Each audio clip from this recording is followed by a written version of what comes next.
quite mind-blowing. Bonjour à tous, j'espère que vous allez bien, c'est Ménès de French Pictures et aujourd'hui on parle de Evil Dead Burns de Sébastien Vanitschek et Florent Bernard, a.k.a. Flaubert. C'est un film que j'attendais beaucoup parce qu'il rejoint les thèmes de deux vidéos que j'ai fait sur la chaîne principale, les réalisateurs youtubeurs, donc j'avais fait une vidéo sur Le Manoir où je parlais de ça, et les réalisateurs français à Hollywood, qui est la dernière vidéo que j'ai faite sur la chaîne principale, n'hésitez pas à aller la voir si ça vous intéresse, le lien est dans les commentaires. Et dans les deux cas, je disais que voilà, c'était deux cas de figure qui étaient assez red flag pour le film. Donc j'attendais ce film avec une certaine inquiétude. Pour autant, c'était un peu un cas à part qui pouvait être intéressant parce que pour les réalisateurs youtubeurs, donc on a Florent Bernard dans le film qui a fait quasiment toute sa carrière jusqu'à maintenant sur YouTube, qui a réalisé il y a 2 ans, mais qui à part ça a beaucoup travaillé sur YouTube. Mais non pas en tant que youtubeur, comme par exemple, on a vu Kemar par exemple sur Le Manoir, ou Norman qui avait fait son film qui était affreux, mais qui étaient des vrais youtubeurs, qui à la base étaient voilà, des youtubeurs à sketch, et là, Flaubert, il faisait partie de cette catégorie de youtubeurs Godel Moustache, qui eux étaient plutôt spécialisés de base dans le court-métrage, et j'avais déjà dit dans la vidéo que c'était plutôt un cas de figure intéressant et qui pouvait laisser présager de bonnes choses. Et pour ce qui est des réalisateurs français à Hollywood, donc on avait parlé de, voilà, de tout ce qui s'était passé notamment sur la saga Hellraiser, sur la saga Massacre à la tronçonneuse avec Julia Maury et Bustillo. Et là, c'est un peu un cas à part aussi, parce que dans ce film-là, donc pour Evil Dead Burn, celui qui détient les droits, le producteur du film hollywoodien, ce n'est autre que Sam Raimi. Donc pour ceux qui ne le savent pas, Sam Raimi, c'est celui qui est à la base le réalisateur du premier film Evil Dead, et qui a lui gardé les droits sur sa licence jusqu'à la fin, donc jusqu'à aujourd'hui encore. Donc c'est un cas à part, parce que par exemple pour Hellraiser, dont on parlait, eh ben, les réalisateurs, ils avaient été complètement... l'œuvre avait été dépossédée de son créateur original, Clive Barker, et c'était les studios qui désormais essayaient de rentabiliser la licence, donc qui n'était pas forcément... qui laissait pas beaucoup de liberté artistique à ceux qui essaient de travailler dessus, qui avaient plus un esprit vraiment mercantile. Là où Sam Raimi,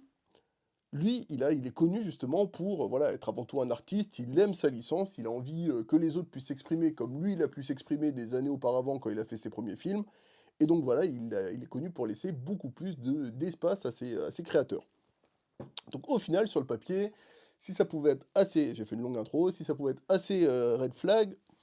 il y avait au final pas mal de green flag, surtout que donc Vanitschek, il sort du film Vermine, qui était, alors pour moi c'est pas un chef-d'œuvre, mais qui était quand même un film très très cool, et c'est ce qui lui a permis d'ailleurs de pouvoir faire ce film derrière. Florent Bernard, il a fait Nous les Leroy, qui pareil, c'est pas un chef-d'œuvre, mais c'est un film très cool. Et au final, eh ben, je trouve que ce film n'est pas un chef-d'œuvre, mais c'est un film très cool. J'ai vu qu'il avait été assez bien reçu, tant mieux d'ailleurs, hein, j'ai l'impression que voilà, je vois un peu passer les critiques et que c'est plutôt positif. Donc tant mieux. Personnellement, je trouve que le film a effectivement plein de qualités et félicite d'ailleurs les deux réalisateurs parce qu'ils ont vraiment donné du leur. Je vais avoir des points un peu plus négatifs sur lesquels je reviendrai avant, mais d'abord, le scénario, pardon, il tient bien la route. Le film, il prend le parti pris donc, de traiter la saga Evil Dead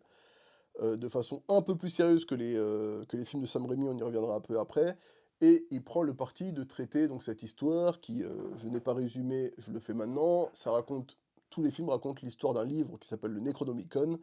qui contient une formule maléfique à l'intérieur, et si on a le malheur de la lire, eh ben ça lâche une série de démons, enfin une horde de démons sur nous qui viennent posséder ceux qui ont lu le livre, et qui viennent voilà, les torturer, les monter les uns contre les autres, etc. Et c'est une saga qui est hyper intéressante et que j'aime beaucoup parce qu'en fait, à partir du moment où les démons sont lâchés, donc ils n'ont pas de visage, hein, c'est toujours des démons un peu voilà, qui vont de corps en corps, qui c'est plus des espèces de présences maléfiques qui sont souvent représentées par un espèce de point de vue interne où on voit la caméra comme ça qui se dirige vers les personnages qu'elle va attaquer.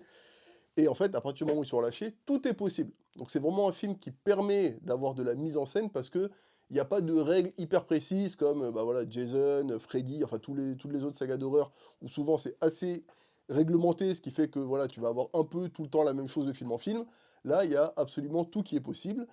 Et dans ce film-là, ils ont pris la décision d'axer le film autour d'une thématique qui en plus est relativement intéressante, enfin qui est très intéressante, qui est celle de la violence au sein de la famille, donc aussi bien la violence des parents envers les enfants, aussi bien la violence conjugale, enfin voilà, ce thème-là va être abordé dans le film, et de façon assez pertinente, voilà, les personnages sont bien écrits, on a vraiment une écriture des personnages hyper cool, on a l'actrice principale donc en plus voilà, les réalisateurs ont pu amener leur, univers, donc on a des Français, Souleymane Yacoub notamment dans le rôle principal, qui est une actrice montante, hein, qu'on a vu récemment dans Dune. On a de la musique française, un peu de musique belge aussi, enfin voilà, on a vraiment l'univers en tout cas, francophone, qui est très bien représenté dans ce film. Au niveau de la réalisation, ils se sont fait plaisir, le film est assez trash, donc ils se sont vraiment c'est là qu'on a eu on voit qu'ils ont eu vraiment toute la liberté, dont ils pouvaient rêver, parce que vraiment au niveau du gore, ça va assez loin. Au niveau de la liberté de la caméra, c'est pareil, on a des séquences hyper cool. Des trucs qu'on a un peu déjà vus quand même, mais par exemple, voilà, on a un personnage qui monte au plafond et tu la caméra qui, du coup, va le suivre, ce qui fait qu'on a toujours l'impression qu'il est à plat, mais en fait, c'est le décor qui bouge autour de lui. Mais il y a certains personnages qui restent à plat, du coup, voilà, on a cet effet un peu Inception, vous voyez, où des trucs cool comme ça joue un peu avec l'environnement, il y a des éléments du décor, enfin des éléments, voilà, il y a une grand-mère qui a une jambe en bois, à un moment donné, ça va servir dans l'horreur, va y avoir un espèce de fauteuil électrique, pareil, ça va servir, etc. Il s'amuse, c'est ce que Sam Raimi, je suppose, enfin, de ce qu'on sait de lui, c'est ce qu'il attend d'eux, qu'il s'amuse, et on sent vraiment qu'ils ont pris énormément de plaisir à faire ce film, et bah, je trouve que le film, voilà, nous délivre énormément de plaisir. Cependant, personnellement, mon bémol sur ce film, mais c'est pas vraiment inhérent à ce film en particulier. Si vous voulez, la saga Evil Dead, du coup, c'est une saga qui est en deux parties, on va dire. Il y a eu les trois films de Sam Raimi qui étaient à la fin des années 80, au début des années 90. Et ensuite, on a eu des remakes à partir de 2013. Donc, il y en a eu un par Fede Alvarez en 2013 qui s'appelait juste Evil Dead. On a eu ensuite un autre film, une suite plus ou moins, hein, on ne sait pas trop, qui s'appelait Evil Dead Rise en 2019, je pense, et puis après on a eu ce film-là. Donc ça fait vraiment deux trilogies assez distinctes et qui sont surtout très distinctes sur une chose qui est le ton du film. Les deux séries ont un ton hyper différent. Dans la saga de Sam Raimi, qui personnellement est celle que j'aime le plus, c'est facile de dire ça, c'est comme dire qu'on aime les Star Wars originaux, ok, bon, voilà, tout le monde va dire que la saga de Sam Raimi est mieux, je ne cherche pas à être puriste en disant ça, c'est juste que pour la saga de Sam Raimi, elle me propose un truc qui pour le coup n'est jamais revenu après, c'est que comme les films sont vraiment pensés pour être complètement débiles, et c'est pas une critique, c'est-à-dire que c'est vraiment un peu à la John Wick, voilà, vous savez, il y a des films comme ça où le scénario passe vraiment au second plan. Et les films de Sam Raimi, il y a vraiment ça, c'est-à-dire que le scénario, il tient sur un bout de papier, ils arrivent dans une maison, il y a des démons, et à partir de là, en fait, c'est vraiment juste mettre des trucs en scène. Et Sam Raimi s'est très vite mis à mettre un peu de second degré dans le film, des trucs un peu rigolos, voilà, à partir du 2 surtout, il y a vraiment des trucs, moi je me rappelle d'une séquence que j'adore, où le personnage, en fait, il casse un miroir, et t'as du coup plein de bouts de verre qui sont étalés autour de lui, et vous savez, bah, si jamais il se passe un truc comme ça avec vous, les différents bouts de verre vont refléter chacun votre reflet avec un angle différent. Et là, ce qu'il fait, ça je crois que c'est dans le 3, et bah tous les angles, tous les petits bonhommes du coup qui sont chacun un bout de miroir vont sortir des miroirs et vont se mettre à l'attaquer. Mais comme du coup c'est des tout petits bonhommes, et bah ils l'attaquent avec des fourchettes, enfin des trucs aussi débiles que ça. Il y a des trucs un peu plus trash, il y a des moments vraiment gore, mais c'est mélangé avec des trucs un peu justement cartoonesques. Parce que l'univers de Sam Raimi, c'est vraiment un univers, voilà, justement, assez cartoon, assez rigolo. Et en fait, à partir de la deuxième trilogie, dès le premier Evil Dead de 2013, se sont mis à justement apporter des thématiques plus sérieuses. C'est-à-dire que le Evil Dead de 2013, il reprend le premier film, sauf qu'il tourne le truc autour de l'addiction et du malheur que ça fait. C'est-à-dire qu'on a un personnage qui arrive dans cette maison et qui est en cure de désintoxication, donc qui va souffrir, qui a son frère qui est avec elle, son frère il va s'inquiéter pour elle parce que quand elle a dit qu'elle voit des démons, lui elle pense qu'elle est juste en manque d'héroïne, enfin voilà. Ça va être la thématique va être beaucoup plus sérieuse. Il va reprendre un peu les trucs des films de Sam Raimi, mais en fait il va changer le ton en disant on va faire le même film, mais au lieu que ce soit complètement débile, on va le faire le truc sérieusement. Evil Dead Rise, il a repris un peu le même truc en axant le film autour de la question de la maternité. C'était vraiment une mère qui allait avoir un enfant, une autre qui avait des enfants et qui s'en prenait à ses propres enfants parce qu'elle était possédée, etc. Et donc là, c'est la thématique voilà, de la violence familiale et conjugale.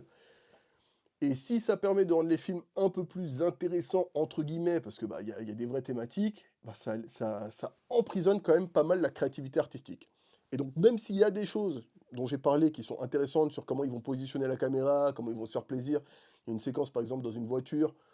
où voilà, il y a un personnage qui est possédé dans la voiture et qui se met à attaquer les autres, et donc voilà, ça va jouer avec, il détache, vous savez, la putade du fauteuil, il les attaque avec, il y a des trucs assez rigolos, mais on a plus cette possibilité de tomber dans l'absurde qu'il y avait dans le premier Evil Dead, et moi c'est quelque chose que j'aimais trop, il y avait vraiment sur Evil Dead une idée par plan presque, enfin c'était l'idée du film, c'est-à-dire d'avoir vraiment un truc complètement inattendu, c'est vraiment ça le mot, c'est-à-dire complètement inattendu par plan. Et malheureusement, avec ce film-là, on peut pas vraiment se permettre d'être complètement dans l'inattendu. On est vraiment. On pose à la base justement quelque chose, c'est-à-dire que les démons vont prendre tour à tour possession de chacun des membres de la famille et vont se mettre à attaquer les autres, et le film va un peu rester là-dedans, dans ces thématiques-là. C'est pas d'un coup, il y a justement. Je sais pas, dans les Evil Dead 2, il me semble, il y a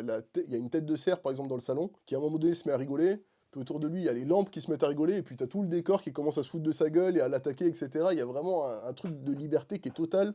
Et malheureusement, dans la nouvelle trilogie, même s'ils se permettent un peu des trucs, ça, on le retrouvera jamais, et je pense que ça ne reviendra pas dans cette série de films-là, et je trouve ça extrêmement dommage. À part ça, pour rester sur le film en lui-même, au niveau des défauts, non, en soi, le film tient la route. J'ai été assez surpris. Le film surprend quand même. La première séquence, ils ont ce tic de réalisation un peu de parfois faire des stops, des grosses pauses sur un plan qui se veut un peu iconique. Et du coup, des fois, notamment pendant toute la séquence d'intro, je pense qu'il y a au moins 5 fois où j'ai cru que la séquence d'intro était terminée et qu'ils allaient mettre le titre, vous savez, Evil Dead Burn, parce que voilà, il y a ce truc-là où un personnage se retrouve en galère, la musique s'arrête, on a un gros plan sur lui, donc on se dit, ah, c'est le moment où ça va passer. Et en fait, non, la séquence continue, et la première séquence, c'est ça, c'est-à-dire que tu as toujours l'impression que, voilà, qu'il est au bout, ça continue. Mais dans l'ensemble, ça apporte quelque chose d'original, donc pourquoi pas. Et j'ai été aussi assez surpris, donc le film, le personnage principal, on met assez longtemps à comprendre vraiment où veut en venir le film, mais globalement, l'histoire, c'est surtout Souheila Yacoub, donc la française, qui est mariée à un homme qui était un homme violent et toxique, et qui veut se débarrasser de lui et de sa famille qui est aussi toxique, voilà, qui doit rompre le lien. Et son parcours dans le film, ça va être d'essayer de rompre ce lien-là. Et je m'attendais du coup à ce que le personnage principal, celui de son mari, revienne assez tôt dans l'histoire, enfin soit assez omniprésent on va dire dans l'histoire, et il n'est pas tant que ça. Donc j'étais assez surpris là-dessus, même si ça permet aussi voilà, de proposer autre chose. Mais je trouve que du coup le film, là où il avait vraiment un axe qui était vraiment comment il va se libérer de ce personnage-là, de façon assez surprenante, il est quand même très très absent du récit, et donc on est un peu sur des espèces de quêtes un peu parallèles entre guillemets, mais qui n'abordent pas au final le fond du sujet. Donc j'ai trouvé ça pas forcément décevant, mais voilà, j'étais pas pleinement non plus satisfait de la façon dont ils avaient traité leur sujet. Voilà, donc là on a fait le tour pour les points positifs et négatifs. Sinon dans l'ensemble c'est quand même fun. Je vous recommande évidemment d'y aller. N'hésitez pas d'ailleurs, pour ceux qui ont été allés, si vous n'êtes pas d'accord avec ce que j'ai pu dire, n'hésitez pas à le dire en commentaire. Voilà, pour ma part en tout cas, je suis assez curieux de savoir ce que ce que vont nous proposer ces deux réalisateurs par la suite. Je sais pas s'ils ont prévu de faire encore une suite, parce que ceux qui vont le voir, en fait, il y a deux scènes post-génériques. Une première qui intervient assez vite, et une dernière à la toute fin du film, où il se la joue un peu Marvel d'ici, c'est-à-dire qu'on a une référence à d'autres films, et ça promet quelque chose par la suite, donc peut-être qu'ils ont prévu d'en faire d'autres, on verra. Voilà, personnellement, je suis assez curieux de voir ce qu'ils vont nous proposer. Voilà, j'espère que la vidéo vous a plu. Si c'est le cas, n'hésitez pas à liker, à aller voir ce que je fais sur la scène principale si vous ne le savez pas. Prenez soin de vous, à très bientôt. Ciao, la MIF.